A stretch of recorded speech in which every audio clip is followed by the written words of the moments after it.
एक बार एक वैज्ञानिक ने एक टिड्डे तो पकड़ा और उसे अपनी आवाज पर छलांग लगाना सिखाया। वैज्ञानिक टिड्डे से कहता कूदो, टिड्डा उसके आवाज सुनते ही जोर से छलांग लगा देता। अब वो वैज्ञानिक था तो प्रयोग करना बनता ही था। उन्होंने टिड्डे की छलांग पर प्रयोग किया।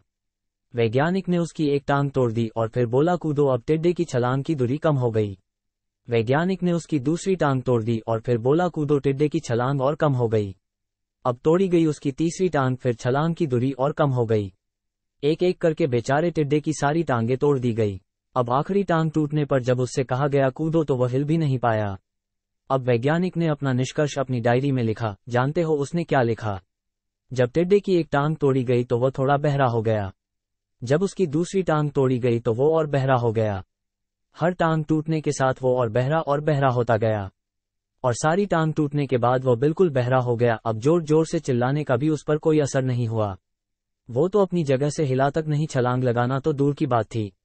इस कहानी को सुनकर सभी को ऐसा ही लग रहा है ना कि क्या मूर्ख वैज्ञानिक था, इतनी सीधी सी बात उसे समझ में नहीं आई।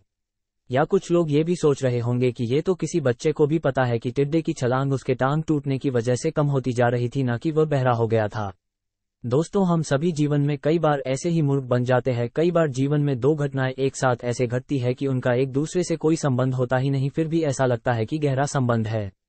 कभी कभी दिखता कुछ और है लेकिन समझ कुछ और आता है और वास्तव में होता कुछ और है। इसीलिए अगर पछताना नहीं है तो जीवन में जल्दबाजी में कोई निर्णय ना ले, हमेशा समझबूझ का इस्तेमाल करे, सावधानी बरते, नतीजे सोच विचार कर ही निकाले।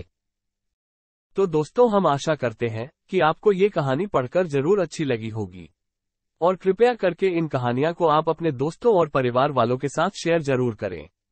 हमारे वीडियो को लाइक करें और चैनल को सब्सक्राइब करें। धन्यवाद।